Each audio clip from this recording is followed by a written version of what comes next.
So, we have to pull together Cobble it an together. alternate, so evidently people are getting sick, children are getting sick, and board members are getting sick. So anyway, here we are. So, public comment for any agenda items or non-agenda items.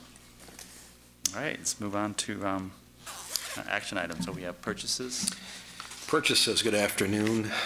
I guess we got all doctors up there, Dr. Baker, Dr. Fobb, Dr. Flores. But if you're sick, you shouldn't see either one of us.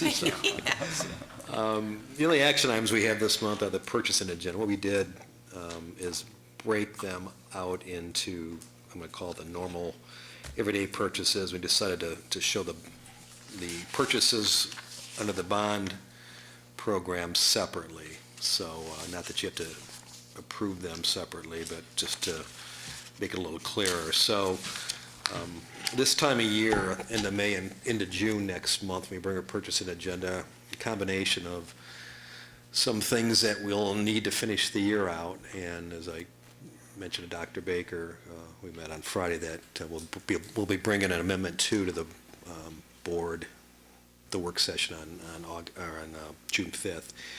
But also, we're getting together some of the blanket renewals for next year, which sometimes require payments in the current fiscal year. So we need to get these things approved so we can get checks out appropriately. We will also bring next month the very comprehensive blanket purchase order list that you've seen in prior years. Is that correct?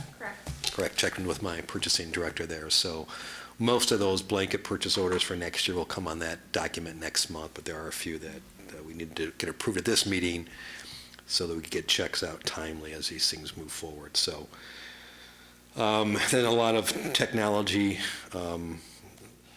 purchasing that's taken place outside of the bond as we end the year also to go into next year. So any questions specifically on the items that are in the purchasing agenda?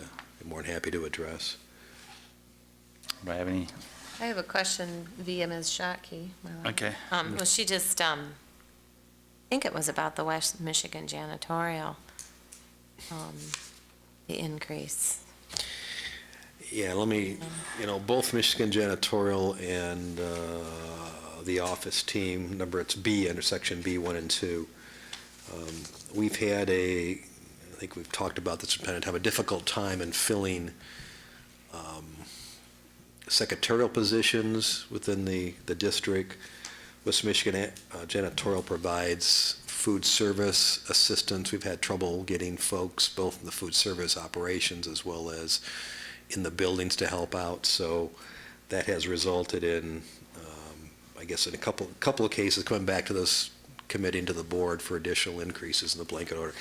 Just a function, been trying, Tight job market. as you huh? know, Yeah. very diligently to get those positions filled, but it just has not happened the way we'd thought. So that's, for both B1, B2, that's the reason we've come back again for increases in those blanket orders, because we've just had people unable to hire people. So from those two organizations, we've had people in place for longer periods of time than we'd anticipated.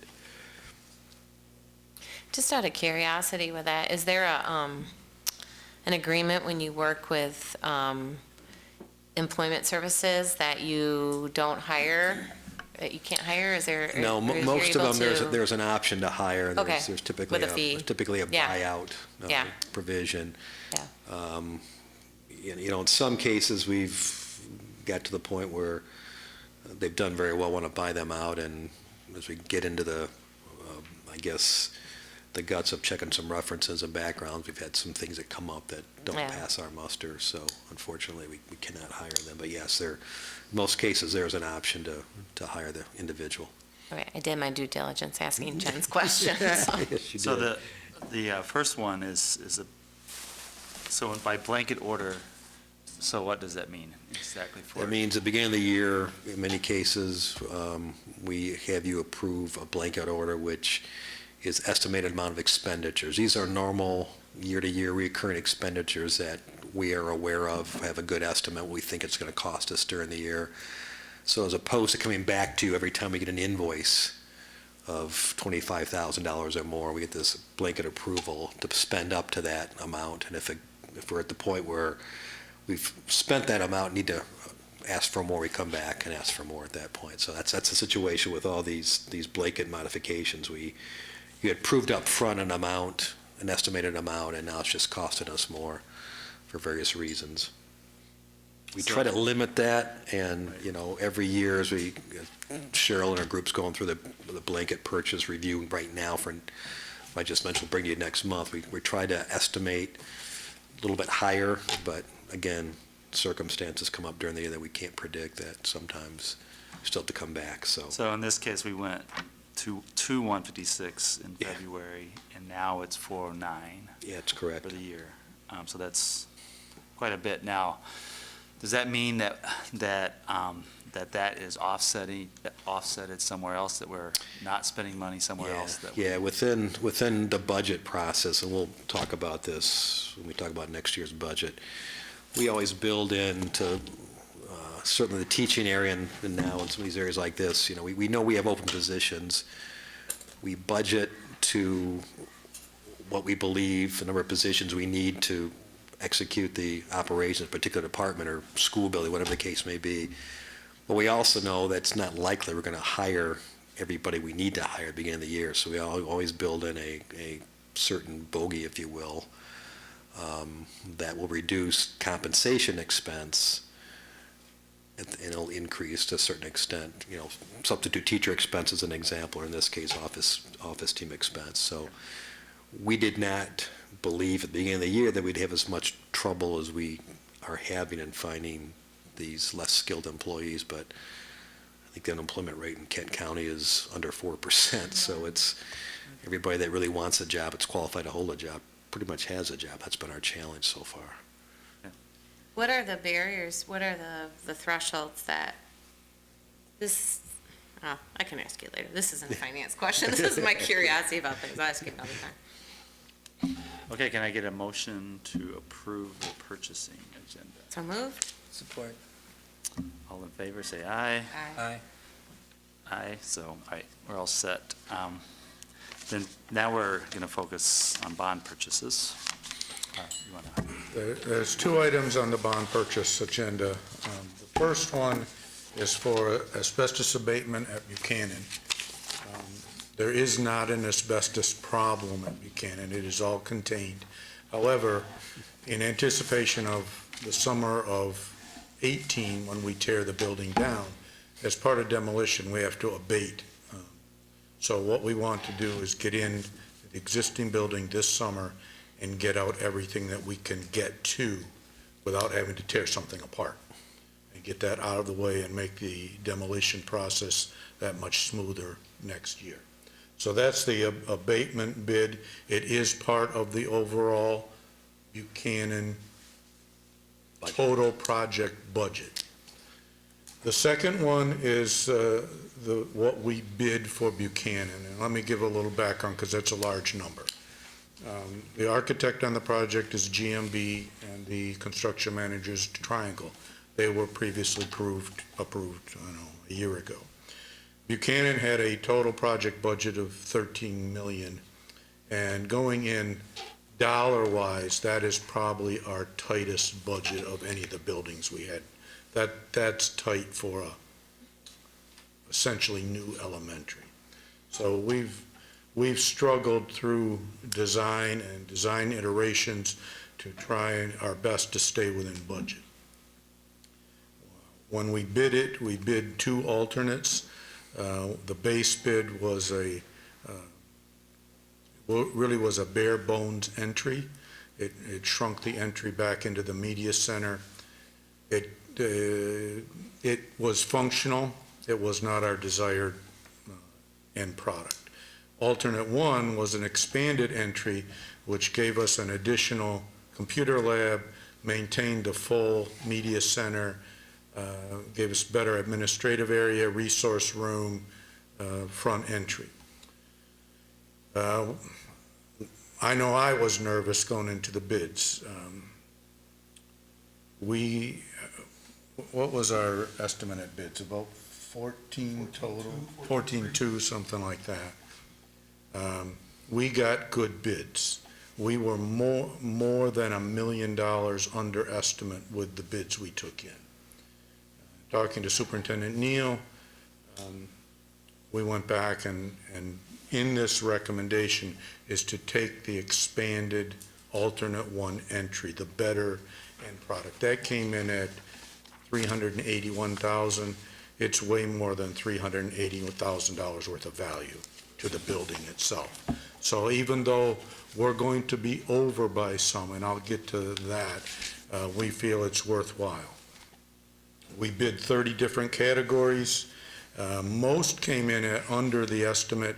We had a couple that came in and over. Wall panels were over. Site work was over. But as a net, we did very well. We went through the post-bid interviews. There was one sub we had to remove that could not perform the work and go to the second sub. So all in all, that turned out well. The 13.8 million project estimate now includes a total of 800,000 of contingency monies. So if you look at it that way, we're right on target. However, we know we're going to spend most of that. The 13.8 does include 3 items that have not been bid yet or come for approval: the elevator, the security, and the technology. But we have plug numbers in that 13.8 for those that we feel pretty comfortable with. So our recommendation is to bring forward this number at $11,248,989 for you to recommend approval to the full board, knowing that it makes a project budget of 13.8. We'll just have to do our very best to keep things under control. And there are a few items in there that those are top-end numbers, so they wouldn't be above. They potentially could be somewhat less. We'll do our best again on the contingencies, which are unforeseen conditions, but that's our recommendation. Well, I just want to thank you for your work, and I actually was at Buchanan earlier this afternoon, meeting with Ms. Ortiz about our family literacy program there, and she's just over the moon. And the need is so high, and I really appreciate you recognizing the loss of trying to stay within cost and eliminate that entryway. I think that's great work. I fully support it here. I think it's fantastic, and you made the right decision, and appreciate all the work you're doing with this. Awesome. I'm just curious, I know that we may not be required to require minority contractors and female companies. Just with a project this size and as we move on with bond improvements in the district, other buildings, just have we kind of analyzed it all? Local first, Grand Rapids companies, and then minority gender equity companies?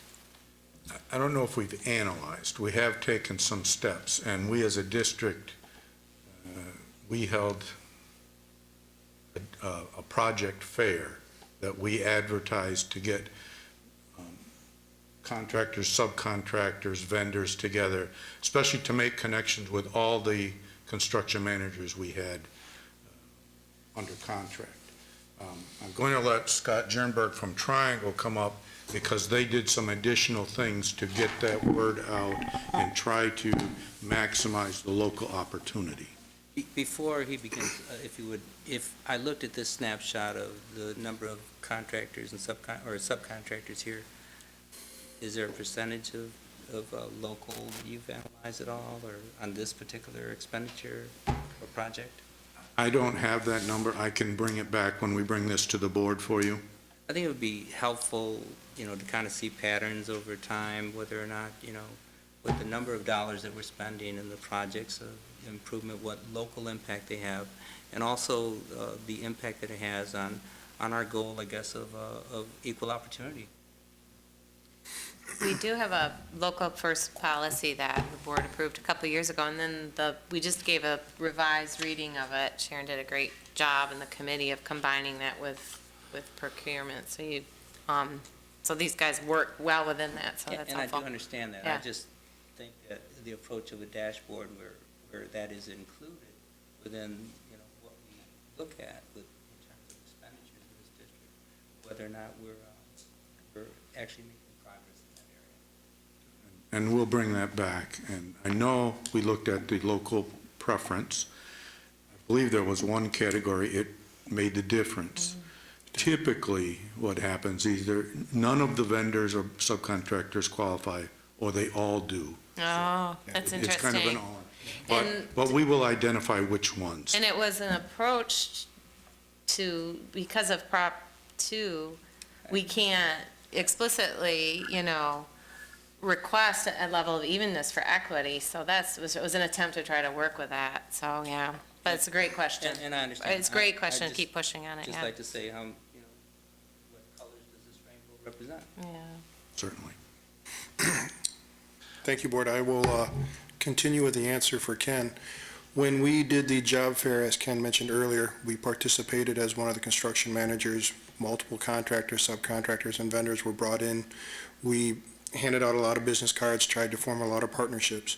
Triangle then took it one step further where we did an open contractor outreach in our office. We invited well over 1,000 contractors to come join with us over a 2-day, I'll call it like a job information fair in our office, where we brought part of Ken's staff, the architect, part of my team from Triangle, and we sat and we purposely explained the different components of what the project was going to be, how the work categories were going to be split apart to make them small and attractive to as many vendors as we could.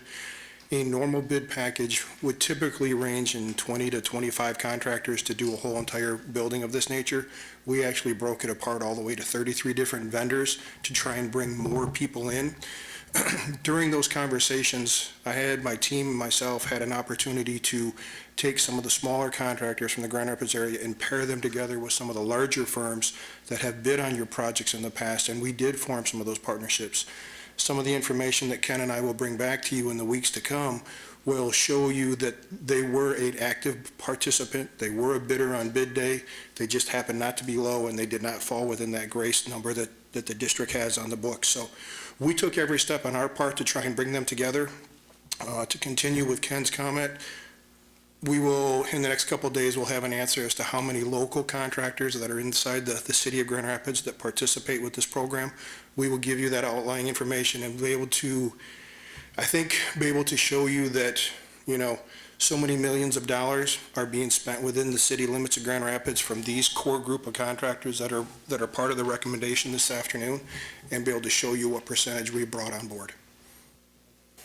Any other questions I can help you with? There's one other thing that Triangle's done is each subcontractor provides a bond. Oh, yeah. It's to bond their work.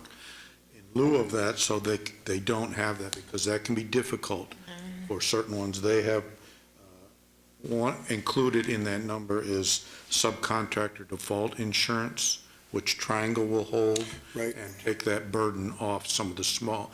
It doesn't affect the larger ones as much, but the smaller subcontractors, but it will be applied to everyone equally. Basically, we will be helping with the smaller contractors. We won't be taking all of their bonding capacity so that they have other opportunities to find work within the city by not taking that bonding capacity. We'll carry the risk with the default insurance program that we've explained to Ken, and it actually opened it up for more contractors to bid on the project with us. That was part of our success on bid day for helping bring down that cost, was to get more people on board. Awesome. That's great. So, Is that something that you're doing as a result of fulfilling this particular bond request, or? I'm actually is it- using this standard default, we call it SDI. We're using this program on multiple school districts to help bring this plan to multiple areas. More contractors come to the table because not all of them have been pre-approved for bonding capacities, because it's a lengthy process and it takes a lot of time and energy and funds to get approved. This kind of takes that away and gives them an equal opportunity to come and be competitive with some of the other big boys or medium-sized contractors, and it's an awesome thing for the subs. So, Well, it would be interesting. I don't know how, I'm not hearing analysis part in terms of how we get at this. So, I mean, I think that, Not that we would necessarily use this as data to make decisions, but it would be interesting to note what are the outcomes in terms of, and this could be shared with other entities as well about, and not just local, but I don't know to what extent knowledge is done in terms of minority-owned businesses, et cetera, who end up impacting. Is Yeah. that something, and I think that to some extent, it might be even nice addressing it to the legal extent possible within our policy, that we wouldn't be, that we would have a local first policy, but that we would also have a reporting of outcomes. I mean, is that something that's feasible based on what, Very much so. yeah, I think we can give that to the board. on minority contractors as well? Mhm. Okay, And I think it's laudable what you're doing, trying Yeah, to, yeah. to remove some of the barriers that exist Correct. for small Yep. companies or minority or female operating companies to engage more equally in this process. Yeah. And while, I'm not advocating for requiring a certain amount or that's illegal, I'm saying that it would be important to track the trends and to have the knowledge of what the Right. level of participation is. So that hopefully one day we create a more equal society in this process. Totally on board. so, are you on the policy committee?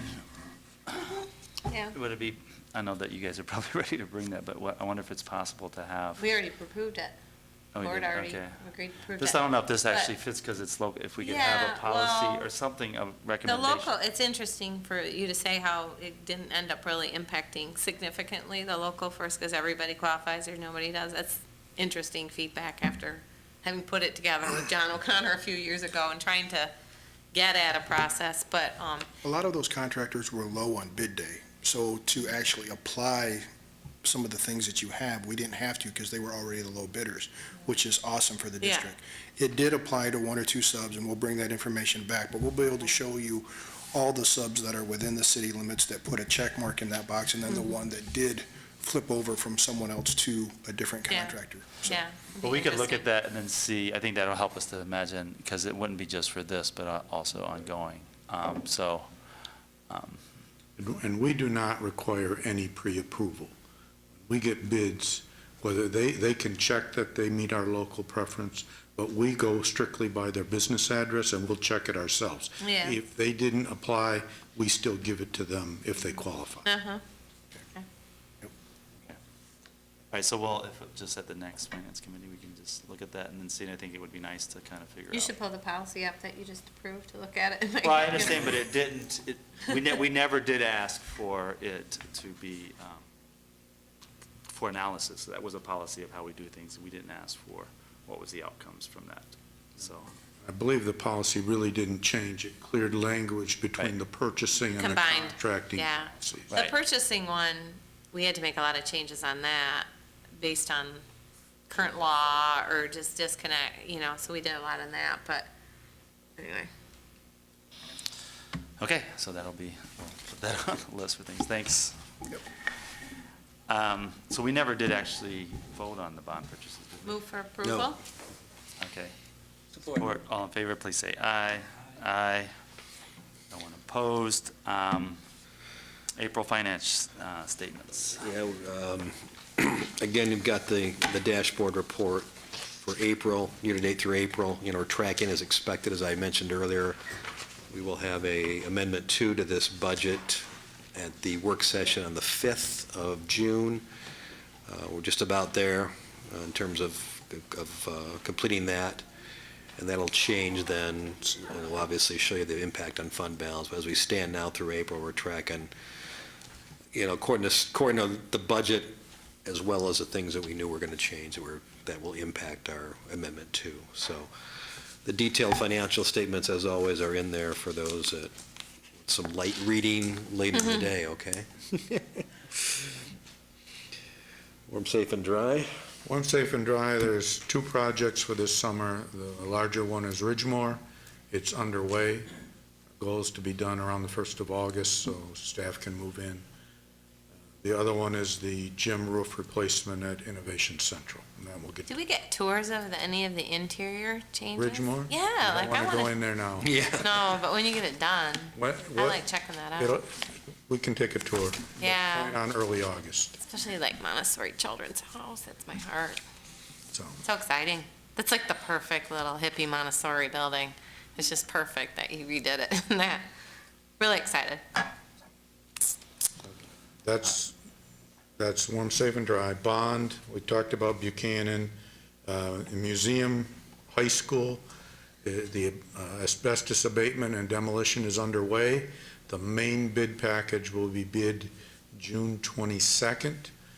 And due to the timing, we will bring a draft piece of information of what the bids are to the June finance. But we will probably not be prepared and asked to go straight to a board meeting if that's acceptable. City, I live right there. I see the guys leaving through the plywood doors at yes. 5 o'clock every day, working in there. Yeah, poor job. You don't want to go in there either. That's No, I can tell they're dusty when they walk out of that door, so. So that one's moving. There's only a few design details to finish up. That's come a long way. And to my surprise, that one is well within budget. Wow. I thought I'd struggle with that one, and it's not true. City High, design is moving along. We have what we can do in the building. We've have met weekly with our team. We're starting to circle back and meet with specific groups of staff. For example, we're trying to set up a meeting for this week with the science department to go over what we're doing in the biology, chemistry, physics labs to make sure that we're on point with what we want to put in there and what they need. We expect that design will be completed in the fall and bid in November with a January start. Ottawa, we're getting ready to start design work. Hopefully, our goal is to hit the same timeline as City. We're dropping a little behind, but we'll do whatever we can to catch up and match up and start in January also. The Southwest High School is, there's a lot of planning. We are in the midst of the site planner identifying who goes where on the site. There are a lot of partners there, and it takes a lot of work to meet everybody's needs at the same time. So that one will go slow. University, we're in the midst of the design for, the major work is air conditioning and then classroom renovation to make that a year-round facility for professional development. We expect we'll be ready to bid that about September. And our goal is to have it completed for the warm weather a year from now. And then the other one is Union, and we probably won't start doing any design work on Union till the fall.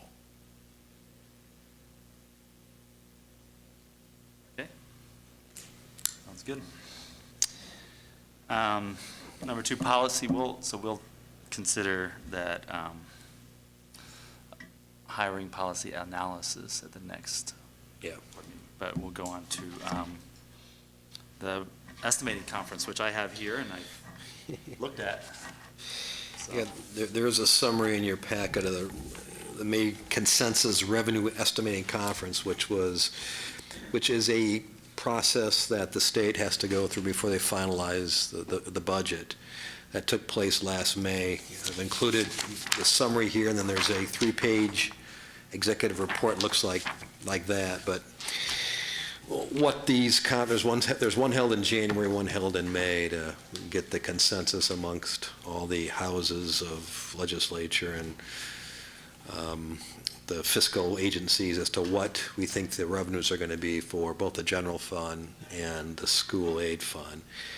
If you look at that summary, you can see at the general fund, both the estimate for the current fiscal year we're in and for next year, 17-18, revenues are predicted to decrease from what they were projected to be last January at the revenue estimating conference there. The good side is the school aid fund is seeing better results. And so the current year we're in, fiscal year 16-17, Revenues are estimated now to increase by 150, almost $153 million from January. And then next year's school aid fund, $187.5 million from what they thought they were going to be last January. Those are positives. The general fund grant to this school aid fund, as we've talked about, there is money that goes from the general fund into the school aid fund. That's estimated for next year, for the 17-18 year, to be somewhere between 195 to 215 million. A little bit less than this year. This year, 219 million came out of the general fund into the school aid fund. I think I've mentioned before, 10, 12 years back, that number was 400 million, so it's decreased significantly. The good news is there's sufficient revenue to fund any of the three proposals that we talked about in prior meetings. You recall the most recent PowerPoint presentation was this one. Yeah, we had the governor's and the House and the Senate's version. What has to happen now after the meeting or the conference on Wednesday is for the groups to get together and to come up with a budget. What seems to be throwing a wrench in that process is this whole MIPSERS reform, which has reared up again. There are a number of Republicans that want to go, close the current system, the hybrid system that's out there, and go to a complete defined contribution system. And there was both a meeting scheduled, I believe, for Thursday or Friday, maybe both, with the governor, that have been canceled because the governor is really not on board, so to speak. He wants to leave things as they are. And so Republicans are refusing to meet with him unless he will talk about this. So I don't know when we're going to get a budget. We will have our best estimate to this board on June 5th, but it's not likely that the final budget will be done by then. The governor has a self-imposed June 1st deadline, but unless there's some movement on this MIPSERS issue, I don't know in terms of what's going to happen. Remember there were, go ahead. No, go ahead. Yeah. I'm trying to remember, there were earlier years where there was, when we were first on the board, where the politics were such that we weren't getting a Yeah. voted on approved budget from Lansing. So what happens? Is there a drop dead deadline from Lansing? We hold a No, draft budget no. thing, or do we I mean, still, we just approve yeah, something, under we're the grant- required? yeah, They under- could wait till October, right? Yeah, under the Yeah. Granholm administration, you're right. It never was done No, it wasn't till done until October. till the deadline. Yeah, they need a new budget for the new fiscal year. So Yeah. September 30th is the budget. And, Governor Snyder, that was one of his initial goals. Every year was to have it done by June 1st. Certainly, it helps us, but we will just likely have to go with our best estimate if we have no guidance, because that doesn't change your deadline. We still have to have a budget approved by the 30th, and like we did presumably in the past, although I wasn't here, is we have a amendment that may come earlier than normal because it changes is significant from what we had anticipated. So the other bogey that's out there with the increase in the school aid fund revenue, there's always a question of whether or not they will take more of that out to fund higher education. Right now, the three budgets that are out there fully fund community colleges. I'm back to the estimate here, or the summary here, of $395 million, and the university funding is $236 million. That's in all three budgets right now, those amounts. And with more in the school aid fund and less in the general fund, there's that risk that they take more to the school aid fund for higher education, less for us. To keep the numbers that we have at what they estimated them. Yeah, and to make up, the higher education is funded primarily from the general fund, so there's less dollars there, but they still want to keep the universities and community colleges at a certain funding level, and they're taking it out of the school aid fund. They've done that last, 6 or 8 years, I guess, now. Then just the last bullet point, if you look at the balance sheet in terms of fund balance, it's $304 million estimate into this year, and next year, $350 million. So There is a little bit of fund balance in there, so if, as we know, the economy in Michigan is cooling off, auto sales, that's part of that report that's included. You'll see the estimates of economic activity, and things are cooling down over the next couple of years. The other interesting thing I want to point out on the three-page executive summary, if you go to this page, I think it's the third page, looks like this. Look at the lower right-hand corner. See that school aid index? That is an index that is used to help predict the level of funding out of the school aid fund. It takes in consideration the revenues into the school aid fund as well as the change in statewide student counts. I'm not exactly sure how the calculation is done, but the bottom line, I look at fiscal year 2018, the bottom line there shows 1.0335. What that's really saying is that the fiscal agency is saying that the school district should see a 3.4% increase in funding this year in 2018 over the current year, and in 2019 an additional 2.9%. The legislators aren't compelled to abide by that. That's guidance, and practically they've not ever, I don't think, used that. You also can see on this up above, the net revenue estimates. You'll see in the school aid fund, we have a 2.9% increase year over year estimated for this year, fiscal year 18, and then fiscal year 19, another 2.8% increase, but yet. You showed in that PowerPoint, you Yeah, I showed did. the Just a quick look at percentage that. of Yep. increases for each And- plan. What were they? It And was for like- us, it's 1.5 to 1.7%. So Yeah. just about half of what they're recommending, the 3.3%, and we may at best get 1.5 to 1.7%.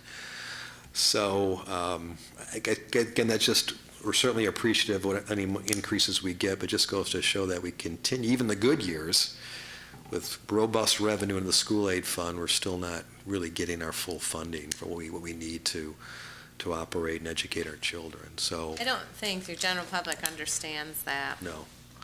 and understands how we're slipping in nationally in It just our speaks per-pupil funding. to the importance, again, of the vote we had earlier in the month that we passed, because, yeah, I mean, like I said, this is the best of times, and even though we have a little bit of a fund balance in the school aid fund total revenues are, $13 billion, so a $300 million fund balance isn't really that much. And we'd go through that within one bad year, quite frankly, so, much like we do here in our local district. So, that's where things stand from a budget perspective. We'll use our best estimate if we don't have any clear, we do have a KSBO meeting tomorrow morning, a countywide, ISD-wide business officers, and we will talk with Chris Glass, who will be actually in Lansing, hopefully give us some additional insight. I think we're hearing right now that the best estimate might be the House version, which to us would be about 3.3 million in new revenue, which is good, which is, as good as just a little bit less what the governor would have without the shared time cuts that he talked about earlier. So, any questions on that whole Well, issue? let's go on through how this impacts a timeline. Yeah. Doing the budget then. Absolutely. And then also, do you want to discuss the impact of the millage passing in terms of how it impacts the budget for next year? Yeah, we can talk about that. The strategy we're engaged in right now at the budget process, and again, this has been going on for a few months here, is we are trying to get to hopefully a balanced budget without considering the enhancement dollars, and also without considering any potential compensation increases for the teachers. So we're going to try to get a base budget, get to approximately a break even if we can, and then, as you're aware, we're in negotiations with the teachers right now, and if we get to almost balanced budget, then we'll have a sense of enhancement millage we can use to certainly fund some compensation increases and other employee-related increases I mentioned. We are building into the base budget a hard cap increase to what will be the current hard cap on July 1st. And we've also, all three budgets included additional costs to the MIPSERS plan of about $600,000 to $700,000. That'll be in the base budget. So if we can get there, then to about a break even, then we'll have those additional enhancement millages. We've told the community it'll go right into the classroom, to people costs and other classroom needs, if you will. So that's kind of our strategy at this point. We still would like to, again, I'll find out more tomorrow, as I just mentioned, but I think we'll have enough information to have our best guess to bring a preliminary budget to you on June 5th at the work session, and it's currently scheduled at 4:30, as well as budget amendment 2. And then, I guess pending what we know by that point in time and what other kind of questions the board may have when they see the budget, I guess the rest of the time would be up to you at this point. So just to summarize what I heard, so we would, regardless of the governor's, or regardless of the outcome of the budgeting process, you're going to bring us a balanced budget, unless you hear otherwise. We'll bring you a budget on June 5th. Yeah, I mean, I'm not going to make a commitment that it'll be completely balanced, but, we have obviously fund balance constraints. Okay. So Yeah, it'll be within the constraints of the fund Forgive my balance. language. Okay, so you're going to you're going to Yeah. come with a budget that estimates the cost that we need to spend next Yeah, year. only because- That will take yeah. into account a hard cap increase, MIPSERS, and then maintaining things that we have currently. And that would that change much regardless of the state, what budget we get from Lansing? The only way it would change significantly if the revenues were significantly less, then, we'd have to look at some cost. Depending where we come out in the fund balance, we may have to look at some additional costs. But do I anticipate it changing the final budget on the revenue side? Do I anticipate it changing significantly from any of the three that we've seen? I don't think so. I mean, I don't think it's politically possible for it to, they all agree within a couple $100,000 of each of all three budgets, if you will. So it seems pretty much of a certainty that the sheer time cuts in the governor's budget won't happen. So, I don't think it's the intent to reduce a foundation allowance or any other significant factors in the three budgets. I'm not going to predict the politics of the situation with the MIPSERS. There's money set aside in both the House and Senate, as well as the governor, for a rainy day fund, but the House and Senate seem to have their set aside focused on potentially MIPSERS reform, which would be some transition costs, or even, although I've heard recently about tax cuts, that's still up there someplace. So I don't think there's going to be a significant change in the revenue stream from the state. That'd be my best guess at this point. So What about enrollment projections? Do we feel pretty confident in what we're projecting? we're working the projection now. We are waiting on, one of the things that we are waiting on that should happen the next week or two is the final audited fall count. That's been going on. The audit's been going on for a couple of months now. That'll give us some sense. That's one of the factors we look at. What was the actual final audit fall count, as well as the spring count. And so we're working with a number right now for enrollment increases, or for an enrollment number, but we'll see if that may or may not change. But again, I don't think it's going to change significantly. Will that be determined by the June 5th date? Yeah. The timeline for any changes at the federal government regarding national policy on things, like if there's a voucher program introduced, that's far Right, out. That'd be yeah, like yeah, 2018, 2019, Yeah, if that might again- impact enrollment. Or- Again, we don't, at the federal level, they passed a continuing resolution, I believe, through December. Right. There wasn't anything in there that any funding impact on us. What happens then at that juncture, it's probably, it's probably another continuing resolution until they'll talk about a budget for the following year. So we don't, we don't believe on the federal level for the 17-18 budget year will have significant impact on us. So then, the enhancement millage is basically going to be left out of budget? No, it'll, by that time, it'll be in here, because we'll have to, we'll show you a complete budget on June 5th. With an expectation Yeah, of compensation changes? Yeah. Okay. And along with that budget, as we've normally done, we'll give you the list of our major assumptions in it, like enrollment numbers, like So- compensation increases, those kinds of things. Okay, so I'm a little confused. So if June 5th, you'll have a draft with that, is that because negotiations will have moved along that far at that point, or? Is it still just kind of And the placeholders? negotiations, I mean, we're at a point now in negotiations and we have a meeting, as I told Dr. Baker, tomorrow afternoon, with our small group that have been looking at the compensation model. And our objective tomorrow afternoon is get to an agreed upon. We've got a couple options we've looked at, have different costs involved. So we hope to get to maybe decide on two options, one of lower cost, one of higher cost, and then pending the outcome of our budgeting process, which we have, I think, a big meeting on Friday morning. We'll see what we want to do from that perspective. But yeah, we'll have, because there's a June 30th deadline, we need to have something June 5th, in my opinion, gives us time to look at it, time to respond to it, react to it, if we need to make some changes.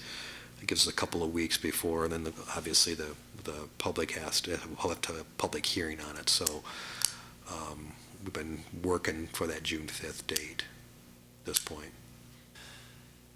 So, so June 5th, we would present it to the board in a Well, work session. and discussion would ensue, yeah.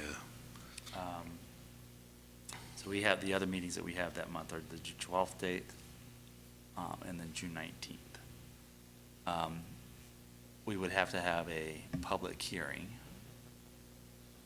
for that, and it would be nice that the public has a chance to respond as well as the board. So should we, would you be prepared to have a public hearing on June 5th?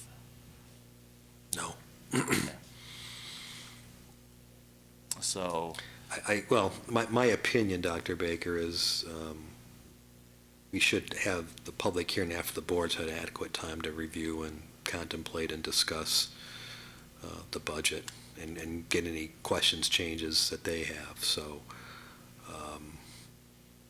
could it possibly happen? Well, I don't know, you want to have it at a work session the 12th, but, maybe the 19th would still be the best time for the public hearing. well, the problem with that is that then if there was theoretically a public response to it, the board wouldn't have a chance to consider it. It will be presented in an open meeting on the work session, so it's still available Right. for members of the public to give public comment, give communications to the board, prior to the hearing. I mean, it's an open meeting process at that point.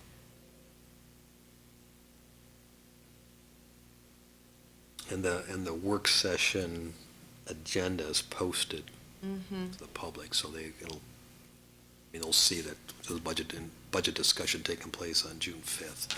There's nothing controversial in this budget, I mean, as opposed to other years when there were controversial items. And my experience has been when there's no controversy, there's very little people in attendance, that, that it's never, doesn't typically end up being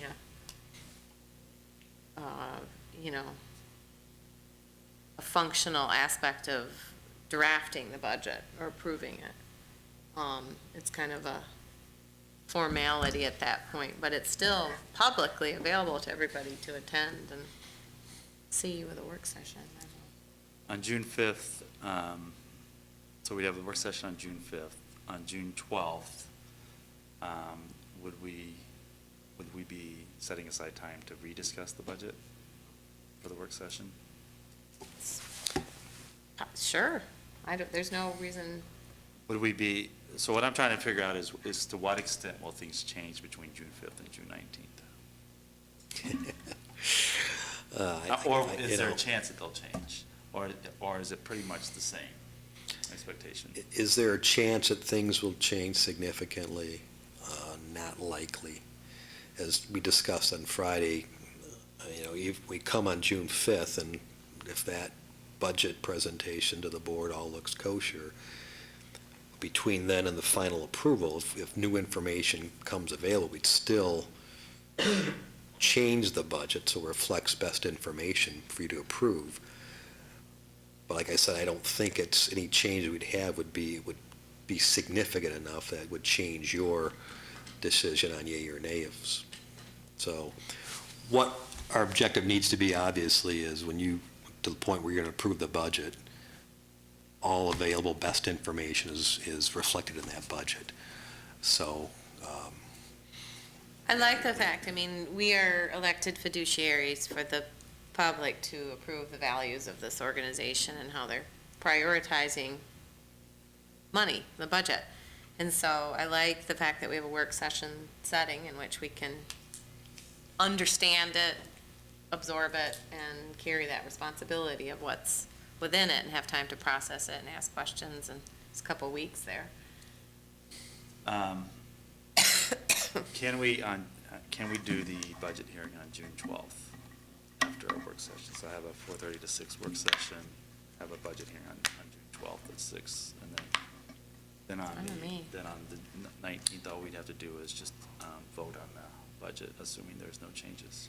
We have a pretty big agenda for the 12th, so we might want to post it, the front end of it, just so we don't have otherwise it's going to be later. And Well, then it'll probably be a we can- supper work session, given how heavy the agenda. Well, we can't have a work session at 4 o'clock, a public hearing at 4 o'clock. So then it's going to be later. I'm just bringing up, because we didn't have a May work session because of all this timing of things. The agenda's getting kind of long at the work session. I'm just pointing that out, and I can look at it. Maybe we can cut things out. Just seems like a lot of things become available in June so it'd be later in the evening. Or we could break for the work, we could break Dr. for the Flores, hearing. do you have any input? We can break for the Well, hearing, maybe that's a good solution. I think it's a matter of priorities. The budget's due on the 30th, so that would take precedence over many of the other things that we're discussing at the work session. Well, I guess the proposal is to do the public hearing on the 19th at 6 and then vote on it at 6:30, or to do the public hearing on the 12th in relationship to or the 5th. Yeah, I think either one will work, but I don't know if staff are more aligned to advocate for the 19th, make sure everything's settled and they have time to do their work. In the event that there were some kind of public outcry or concerns expressed in a public forum, we'd have to make the time to have the 30th. A special meeting is certainly an option. Mm-hmm. I agree, I think, in the past, we haven't had a lot of outbursts there, but dissension on the 19th really would be doable. Larry, what is your thoughts on 5th, 12th, or 19th? 5th, absolutely not. Our preference, quite frank, would be the 19th. It just gives us the most time to reflect any changes, and as Dr. Flores indicated, if there was some significant outcry, then we have time, between then and the month to address them. I know historically, as you said, there's nothing really unusual in this budget at this point. And so historically, certainly since I've been here, we haven't gotten much input at these public hearings. So I don't think there's a big risk by leaving it to the 19th in terms of something coming up that we couldn't anticipate from the public, quite frankly, so. Okay, so we will have the budget presented in work session on 4:30 on the Monday, the 5th. We will not plan to discuss it unless we need to respond on the 12th, and then we'll have a public hearing on the 19th at 6, and then vote on it in the evening at 6:30. Does that work? That's great. Okay. Meeting is adjourned. Thank you.